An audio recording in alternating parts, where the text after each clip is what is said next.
अग्निमीळे पुरोहितै यज्ञस्य देवमृत्युजम होतारम रत्नधातमम। नमस्ते। आज के इस यज्ञ विज्ञान के कार्यक्रम में आप सभी का हार्दिक स्वागत है। मैं स्वामी विप्रदेव और मेरे साथ उपस्थित है इस यज्ञ की महिमा को गाने के लिए, जन जन तक संप्रसारण करने के लिए, जो कहीं ना कहीं हम उससे दूर जा रहे हैं, कहीं ना कहीं हम उसको अवहेलना करते हुए किनारे कर दिए, तो उसको पुनः जो भारतीय ज्ञान है, भारतीय संस्कृति है, उसको पुनः घर घर तक जनमानस में पहुंचाने के लिए संकल्पित पूज्य स्वामी यज्ञदेव जी। नमस्ते स्वामी। वैदिक वांग में एक सूक्ति आती है, अग्निर्वै देवानाम मुखः, कि जो यज्ञ है वह सभी देवों का मुख है। जैसे इस शरीर का मुख हमको प्रत्यक्ष दिखाई देता है, तो उससे जो भी हम अन्न ग्रहण करते हैं, जो भी हम खान पान करते हैं, तो उसका पोषण संपूर्ण शरीर को मिलता है, संपूर्ण शरीर उससे पुष्ट होते हैं। वैसे ही जो हम हव्य पदार्थ, हवन सामग्री, घृत, समिधा, जो भी हम अग्निदेव को समर्पित करते हैं, उस मुख में डालते हैं, तो वह चारों ओर बिखर कर संपूर्ण वातावरण, पृथ्वी, आप, तेज, वायु, आकाश, सभी तत्वों को पुष्टित करने का काम करता है, सभी को शुद्ध बनाने का काम करता है। तो इसी को आज हम पूज्य स्वामी जी से जानेंगे कि ये पंच तत्व, और जितना मुझे नॉलेज है इससे और अलग भी हो सकते हैं, तो हम स्वामी जी से जानते हैं कि ये कैसे पुष्टित होता है। जी स्वामी जी, आपने बहुत ही एक विशेष प्रश्न पूछा कि सामान्य रूप से व्यक्ति के मन में ये प्रश्न आए कि हम इस यज्ञ को करते हैं और यहाँ पे तो अग्नि में जो घृत और अलग अलग जो जड़ी बूटियां हैं, जो इतना महंगा और इतना औषधीय द्रव्य से युक्त है, उसको जला देते, तो फूंक देते हैं, ये तो नष्ट हो गया। इससे क्या मतलब 5 भूत जो है या 5 जो तत्व है, अग्नि, वायु, जल, पृथ्वी आदि, उसमें क्या फर्क पड़ना है कुछ? और इतनी छोटी मात्रा में, एक तो छोटी मात्रा में और इतना कीमती द्रव्यों को जला करके नष्ट कर रहे, ऐसा सामान्य रूप से व्यक्ति के मन में होता है।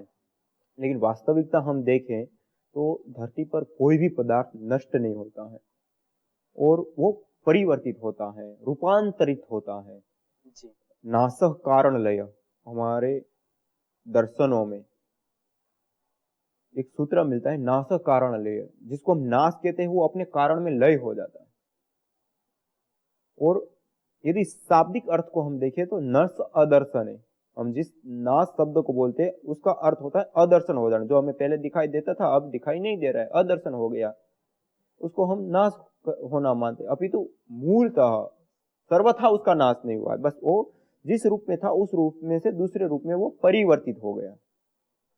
अब यहाँ पे जो 5 तत्वों की या 5 भूतों की जो शुद्धि होती है और पुष्टि होती है, वो इस तरीके से होती है कि यज्ञाग्नि में हम घृत और जड़ी बूटियां आदि की जो मंत्रोच्चारण पूर्वक जो आहुति हम प्रदान करते हैं, वो आहुति प्रदान करने पर वह अग्नि उसको अति सूक्ष्म कर देती है, अणु परमाणु रूप में, गैस फॉर्म में उसको तोड़ करके परिवर्तित कर देती है, और वो वायुभूत हो जाती है। जो चीजें हमने जलाई वो सारी वायुभूत हो गई, और वायु में आ गई। तो ये जो वायुमंडल के अंदर जो अलग अलग प्रकार की बहुत सारी गैसों का ये समुदाय है, उसी को हम वायु कहते हैं। तो ये जो वायुमंडल है उसके अंदर जो गैसों का जिस मात्रा में होना चाहिए वो उस मात्रा से कम ज्यादा हो जाने के कारण उसी को हम अनबैलेंस कहते हैं या प्रदूषण कहते हैं। तो उसको वापस वो बैलेंस कर देता है। ऐसी उसमें शक्ति होती है, ऐसी उसमें सामर्थ्य होती है, जो जड़ी बूटियां हम डालते हैं या घृत आदि डालते हैं उसमें। और इसके साथ साथ ये पूरे वायुमंडल को तो शुद्ध करता है, लेकिन वायु उसको तीर्यक गति से अपने साथ लेते हुए देश देशांतर को प्राप्त करा देता है, उन ऊर्जाओं को। और वायु के माध्यम से वो अंतरिक्ष तक पहुंचता है, बादलों तक पहुंचता है, और बादलों को भी वो वहां पे, क्योंकि जितना जल समुदाय हमारी धरती पर है, इतने बड़े बड़े समुद्र हैं, इतनी बड़ी मात्रा में मतलब जल है, फिर भी इसकी अपेक्षा कई गुना ज्यादा आकाश मंडल में रहता है जल, जिसको हम आकाश में ऐसे देखते हैं तो नीला नीला दिखता है। वो जो नीला आकाश दिखता है वो क्या है? वो जल का एक बहुत बड़ा समुद्र है। जल के जो अणु होते हैं परमाणु के रूप में, वो इसमें व्यापक रहता है। मॉइस्चर जैसे कहा जाता है, सामान्य रूप से 25 से 30% मॉइस्चर वायुमंडल में होती है। समुद्र आदि के किनारे पे चले गए तो वहाँ 60, 70, 80% तक जो है मॉइस्चर वायुमंडल में होती है। मॉइस्चर मानी जल, पानी, नमी। नमी। तो यह जो नमी है, यह जो जल है, वो वायुमंडल में बहुत होता है। तो जो सूर्य की किरणें होती हैं, वो जब उन परमाणुओं के ऊपर व्यापक तौर पे दूर तक पड़ती है, बहुत ज्यादा परमाणु, तो तब जाकर के वो जल के परमाणु हमारे सामने इस प्रकार से प्रकट होते हैं। आकाश का वैसे कोई रंग रूप नहीं होता है। आकाश तो किसी भी प्रकार का रंग रूप वाला नहीं है, तो उसको दिखाई ही नहीं देगा, चाहे उसके ऊपर प्रकाश पड़े ना पड़े, उसका कोई हमें असर होता है।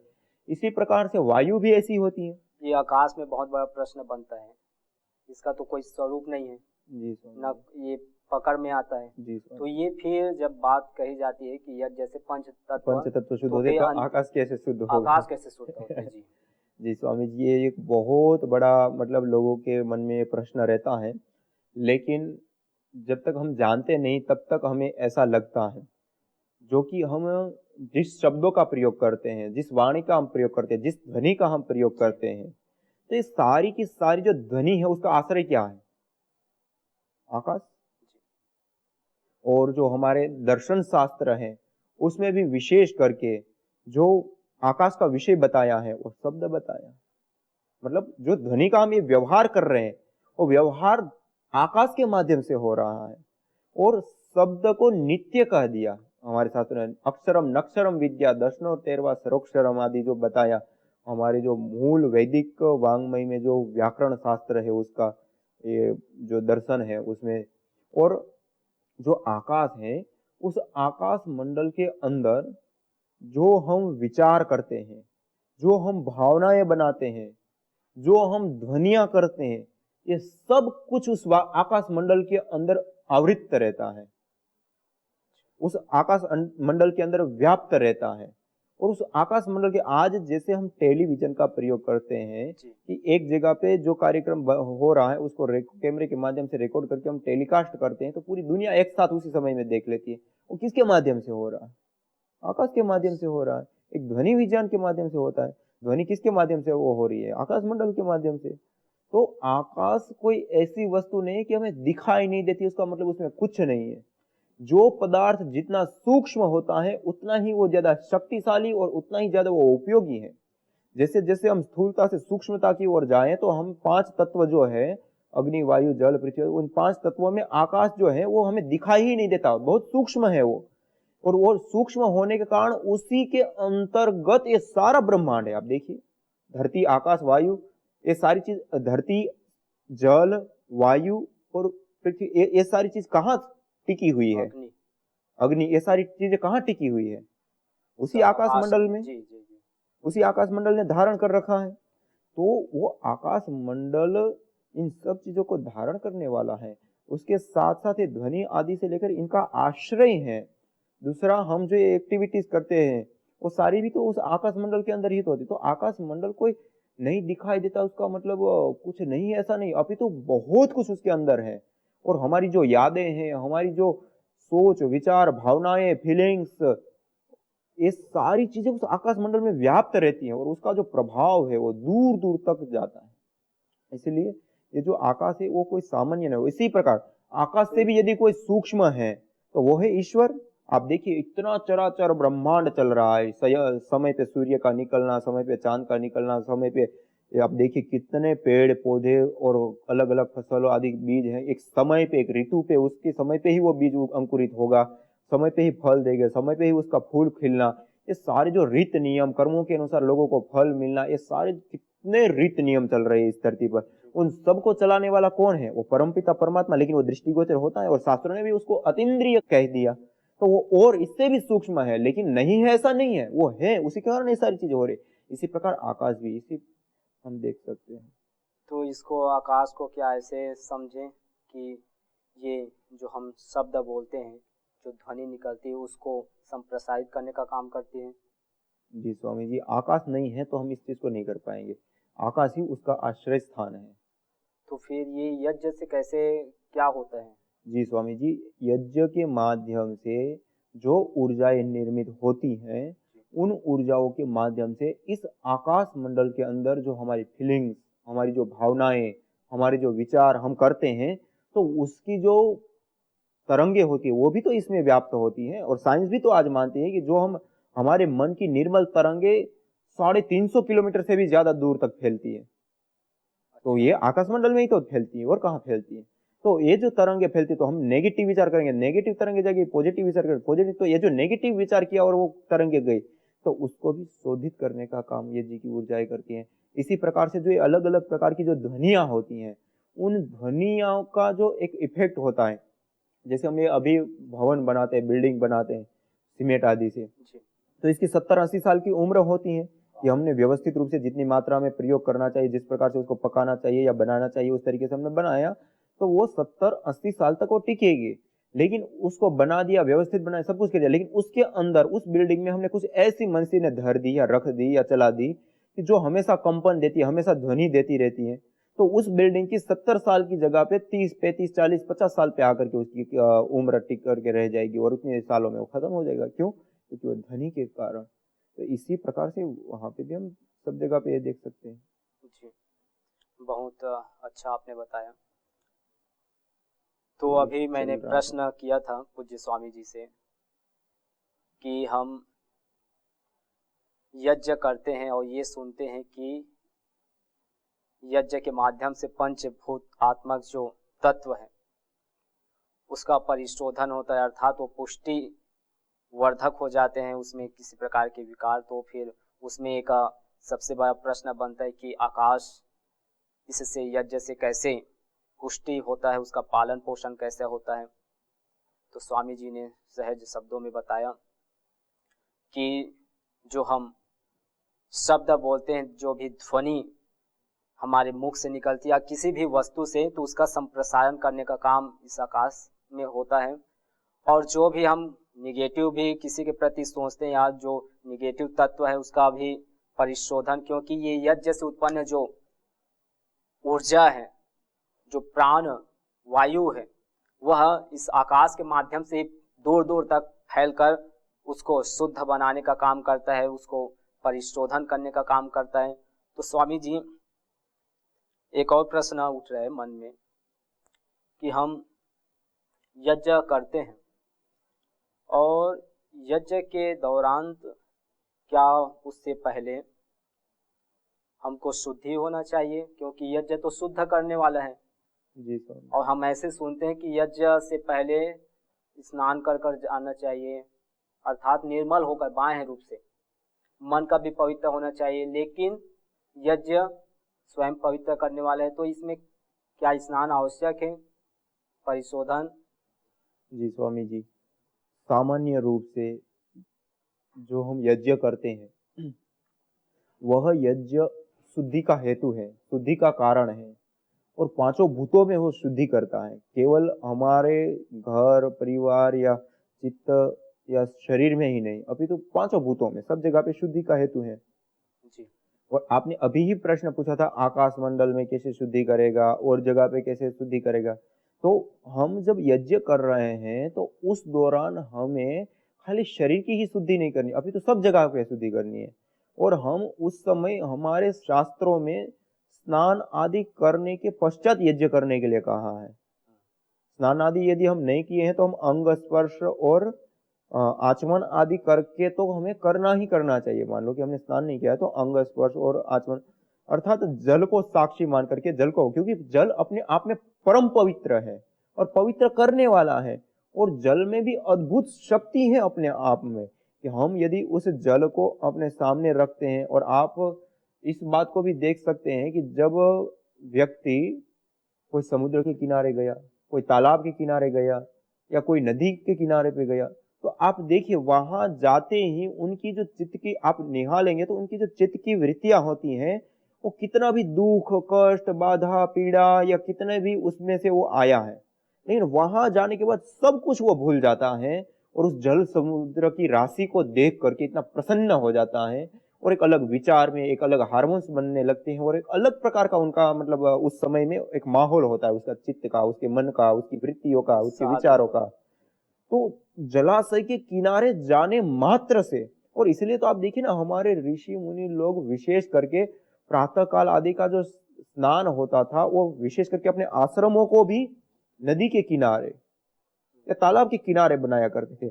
और सुबह का जो स्नान आदि हो सीधा जाकर के नदी में अलग से बाल्टी भर के लाए और इस प्रकार से करना, ऐसे नहीं, सीधा उस नदी का आलम्बन लेते थे। क्यों? क्योंकि वो जो नदी का जल है उसका हम प्रयोग करते हैं तो उससे केवल हमारे शरीर का स्नान ही नहीं होता है, उससे हमारे शरीर के साथ हमारे मन के ऊपर भी उसका प्रभाव पड़ता है, हमारे विचारों के ऊपर भी उसका प्रभाव पड़ता है, और हमारे शरीर के चारों ओर जो हमारा एनर्जी क्षेत्र है, ऊर्जा क्षेत्र है, आभा मंडल है, ओरा है, उसका भी परिमार्जन करने का कार्य जल के माध्यम से होता है। इसलिए जब हम यज्ञ करने बैठते हैं उससे पहले स्नान करते हैं तब भी ये सारी चीज होती है। और दूसरा, यदि हम स्नान नहीं किए तो अंग स्पर्श और मार्जन आदि जो जल के छींटे आदि देना, मार्जन आदि करना होता है, वो भी इसीलिए किया जाता है कि हम सारे शरीर के जो हमारा जो आभा मंडल है, जो ऊर्जा क्षेत्र है, उसको भी हम पवित्र शुद्ध रखें। और दूसरा उसके साथ साथ जो हमारी इंद्रियां हैं, शब्द स्पर्श रूप रस गंध आदि, ये जो हमारी इंद्रियां हैं,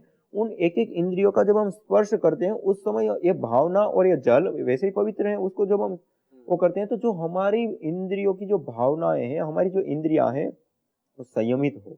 हमारी जो इंद्रियां हैं, जो हम कार्य करने जा रहे हैं उस दौरान किसी भी प्रकार की दुर्भावना या किसी भी प्रकार का कोई ऐसा विचार हमारे मन में ना हो कि जिसके कारण हम जो यज्ञ करने जा रहे हैं उस यज्ञ के दौरान उसमें विघ्न या बाधा पैदा करे। क्योंकि यज्ञ एक सूक्ष्म लेवल पे कार्य होता है, यज्ञ के दौरान एक एनर्जी लेवल पे कार्य होता है। वहां पे आप देखिए आचार संहिताओं में इतना, याज्ञिक आचार संहिता में इतना सारा सजगता की और ये बातें क्यों बताई हैं कि जब हम यज्ञ करते हैं तो ऐसी भावना होनी चाहिए, ऐसे विचार, सर्वे भवन्तु सुखिनः आदि जो मंत्रों का उच्चारण, ये सारी चीजें क्यों होती है? क्योंकि उस दौरान जब हम यज्ञ कर रहे हैं वहां एक शक्ति का नहीं अपितु जो यज्ञाग्नि है वो भी एक अपने आप में विशेष शक्ति है, उसके साथ जो मंत्रों का उच्चारण हो रहा है वो भी अपने आप में एक विशेष शक्ति है, उसके साथ जो भावनाएं बन रही है वो भी अपने आप में एक विशेष शक्ति है, और उसमें जो हमारी कामना जुड़ती है वो कामना वहां पे पूर्ण होती है। तो अपना नेगेटिव कामना कर दिए तो नेगेटिव कामना आपकी वो होगी। तो इसलिए वहां पे हमें पहले से ये सारी चीज करके उससे बचाया जाता है। और स्नान आदि हम करें या ना करें, वो बड़ी, शरीर का स्नान करने से शरीर की शुद्धि होती है, लेकिन मन के ऊपर और उसके साथ साथ हमारे चित्त के ऊपर भी उसका विशेष रूप से संस्कारों के ऊपर प्रभाव पड़ता है। और जब हम यज्ञ वेदी पर बैठते हैं तो जैसी भावना होनी चाहिए वैसी भावनाएं होती हैं, जैसा हमें करना चाहिए उसी प्रकार से उस विधि से हम करेंगे तो वो सही होगा विधि कार्य, और सही रूप से कार्य होगा तो उसका परिणाम भी हमें सही मिलेगा। वरना हमें सही परिणाम नहीं मिलेगा, फिर कहेंगे हमने यज्ञ भी किया और हमें परिणाम भी प्राप्त नहीं हुए।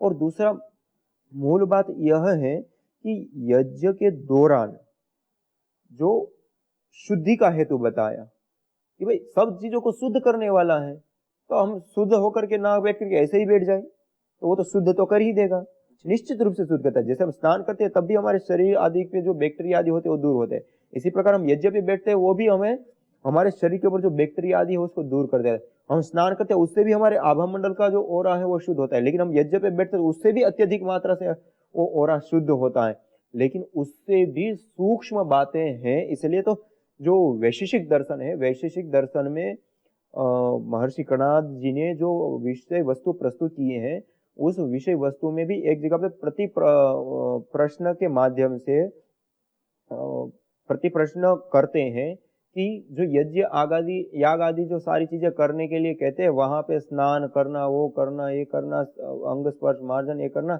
इसका क्या लाभ होता है, इस प्रकार का वहां पे पूरा प्रसंग है। तो वहां पे ऋषि ने कहा कि कुछ चीजें तो ऐसी होती है जो दृष्ट होती है, हमें दिखाई देगी, लेकिन कुछ चीजें ऐसी होती हैं जो अदृष्ट लाभों के लिए होती है, जो हम सामान्य जो व्यक्ति हैं उसकी दृष्टि वहां तक नहीं होती है या वहां तक वो नहीं देख पाता है।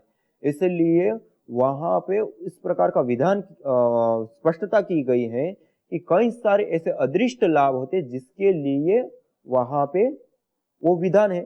और गुरुकुल वास है या ब्रह्मचर्य का पालन करना है या यज्ञ करना है या इस प्रकार से ऐसे 8-10 स्नान प्रतिदिन स्नान करना है, ये 8-10 ऐसे कर्म वहां पे गिनाए हैं कि ये सारे कर्म ऐसे होते हैं जो अदृष्ट लाभों को देने वाले होते हैं।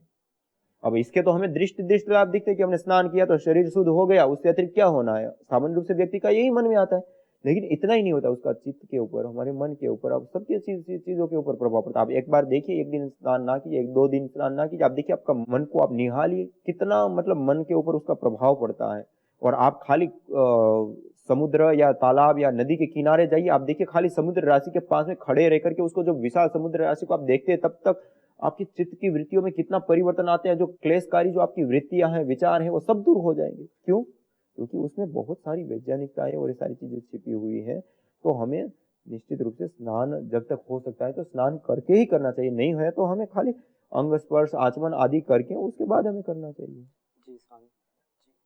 परंतु ये भी है जो आपने दृष्ट बोले, अदृष्ट में भी काम करते हैं, उसका भी लाभ मिलता है, परंतु हमको तो सामने दिखाई देता है, हम उसी को चाहते हैं, क्योंकि दूर जो अदृष्ट है, जो हमारी ज्ञान इंद्रिय कर्म इंद्रियों से जो दिखाई नहीं देते, वो व्यक्ति नहीं चाहते। आज के समय में उसका जो हम कर्म करें उसका फल तुरंत मिलना चाहिए। जी स्वामी जी, जो आपका प्रश्न है वो जायज है कि जो दृष्ट है, दिखता है, वो मानते हैं, जो नहीं दिखता है नहीं मानते, लेकिन वो वास्तविक नहीं है। जैसे भूख है, भूख हमको लगी है, हम किसी को दिखा नहीं सकती और वो देखने लायक भी नहीं है, लेकिन उसको महसूस किया जा सकता है और वो वही व्यक्ति महसूस कर सकता है। इसी प्रकार दुख है, भूख है, दुख है, दुख की भी एक फीलिंग्स होती है। और तो कुछ वस्तु कोई किसी को हम दिखा नहीं सकते, देखो मेरे को इतना बड़ा दुख हो रहा है, तो ये चीजें भी नहीं दिख रही, क्या हम इन चीजों को नहीं मानेंगे? इस धरती पर ईश्वर भी शास्त्रों ने भी कहा कि वो अतीन्द्रिय है, ईश्वर भी नहीं दिखाई देता है और वो कण कण में व्यापक, और उसी के कारण ये सारा कुछ, क्या हम उसको नहीं मानेंगे? तो ये सारी चीजों को हमें मानना पड़ेगा। जैसे मानते हैं व्यवहार में, इसी प्रकार से इन चीजों के भी ऐसे लाभ है तो हमें मानना पड़ेगा। और हम जब उसकी साधना करेंगे, उस चीज को ऐसे ऐसे करेंगे, तो निश्चित रूप से परिणाम में जाकर के उसके लाभ हमें समझ में आएंगे। हमारे ऋषि दूरगामी दृष्टि से सोचते थे, विचारते थे, और एक दूरगामी दृष्टि से अतीन्द्रिय मतलब समाधि की अवस्था में जाकर के अतीन्द्रिय विषयों का भी उन्होंने साक्षात्कार किया और उसके बाद हमें ये प्रसाद दिया है। तो इसको हमें उसी रूप में देखना चाहिए और उसी रूप में जानना चाहिए। और आपने जो मूल प्रश्न कहा था कि जो यज्ञ करते हैं उसे 5 तत्वों की शुद्धि, अब ये 5 तत्वों में जैसे मैंने आकाश का बताया, इसी प्रकार वायु का बताया, वायु में गैसें जाती हैं तो अभिक्रिया ये चलती है आपस में गैसों की, और यज्ञ से पैदा हुई कुछ गैसें हैं और कुछ गैसें वायुमंडल में हैं, उनकी जो अभिक्रियाएं होती हैं तो उसके परिणाम स्वरूप कुछ गैसें टूटती हैं, कुछ गैसें नहीं बनती हो, इसके परिणाम स्वरूप जो हानिकारक गैसें वो नष्ट होती है और जो अच्छी गैसें वो पैदा होती है। इसी प्रकार जो बैक्टीरिया, वायरस, फंगस आदि जो पैथोजेंस होती हैं, जो रोगाणुजनक होते हैं या रोग देने वाले होते हैं, वो भी इसके इन ऊर्जाओं से नष्ट होते हैं, दूर होते हैं। तो इसलिए वायु क्लीन होती है, घर आदि शुद्ध होते हैं। दूसरा वायु, अग्नि का हो गया, और उसके बाद जल है।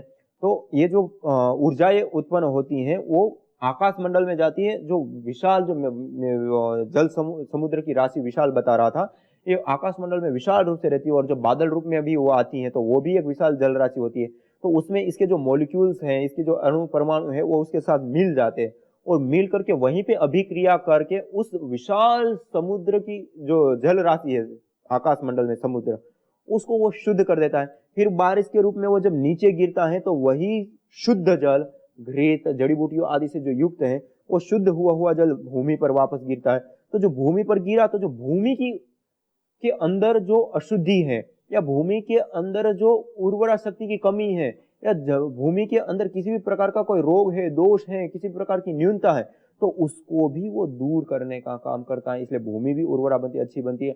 और भूमि के साथ साथ वो जो नीचे के जलाशय हैं, उन जलाशय में वो जल जाता है तो नीचे के जलाशय भी ठीक होता है। तो इस प्रकार से पांचों के पांचों भूतों को, पांचों तत्वों में ये स्थित होता है। और जैसे प्रकाश, अब कहेंगे प्रकाश कैसे शुद्ध होगा, जबकि हमारे शास्त्रों में, वेदों में और मनुस्मृति आदि में भगवान मनु ने भी इस बात को कहा कि यज्ञ की जो ऊर्जाएं हैं वो सूर्य की किरणों में भी स्थित होती हैं, तो वो उसको भी वो शुद्ध करने वाली होती हैं।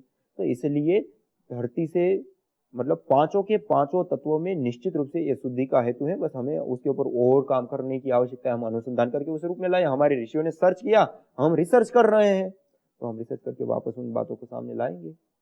जी, बहुत बहुत धन्यवाद स्वामी जी का, जो इन्होंने आज मूल हमारा जो प्रश्न था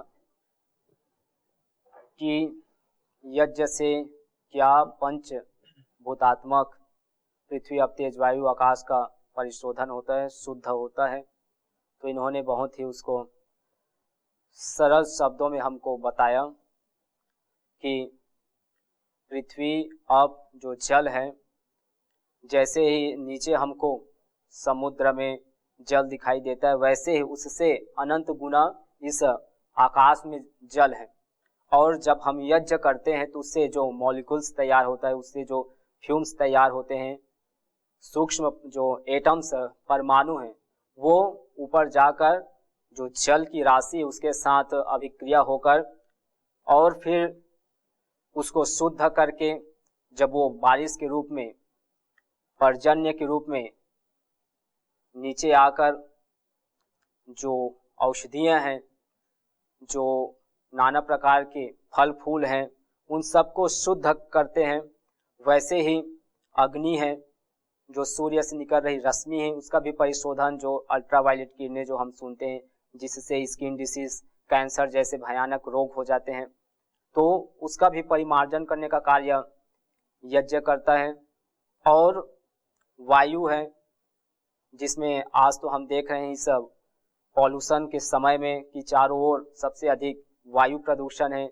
उसमें नाना प्रकार के CFC, CO, carbon monoxide, SO, NO, जो बहुत ही हमारे लिए घातक है, इस वातावरण के लिए घातक है, वनस्पति जगत के लिए घातक है, तो उसका भी परिमार्जन, उसको भी हटाने का, तोड़ने का काम यज्ञ करता है। और अंतिम जो तत्व है आकाश, चूंकि हम जो भी बात करते हैं तो वह ध्वनि इसी आकाश के माध्यम से, चाहे हम फोन से बात करें, चाहे प्रत्यक्ष बात करें, या जो हम उच्च ध्वनि से चिल्लाते हैं, तो सब आकाश के माध्यम से ही, तरंग के माध्यम से ही वो दूर दूर तक जाते हैं। तो जो निगेटिव तत्व इस आकाश में है, जो रेडिएशन निकलता है, तो इन सब का परिमार्जन करने का काम जो आकाश में है उसका भी यज्ञ करता है। तो ये हमारे लिए एक ऋषियों ने बहुत ही वैज्ञानिक पूर्ण इस विधि को, इस यज्ञ पद्धति को हमारे लिए प्रदान किए। तो स्वामी जी का बहुत बहुत मैं पुनः धन्यवाद करता हूँ, जो इन्होंने बहुत ही सरल शब्दों में बताया। पुनः हम इसी प्रकार से, जो आपके मन में भी प्रश्न उठ रहे होंगे यज्ञ को लेकर कि यज्ञ हम किस लिए करते हैं, यज्ञ करते हैं तो उससे उत्पन्न जो गैसें हैं उसका क्या क्या प्रभाव, क्या इफेक्ट है, तो इन सब का उत्तर देने के लिए पूज्य स्वामी जी है। तो हम इससे और जानते रहेंगे। तब तक के लिए आप देखते रहें वैदिक चैनल। सभी को नमस्ते।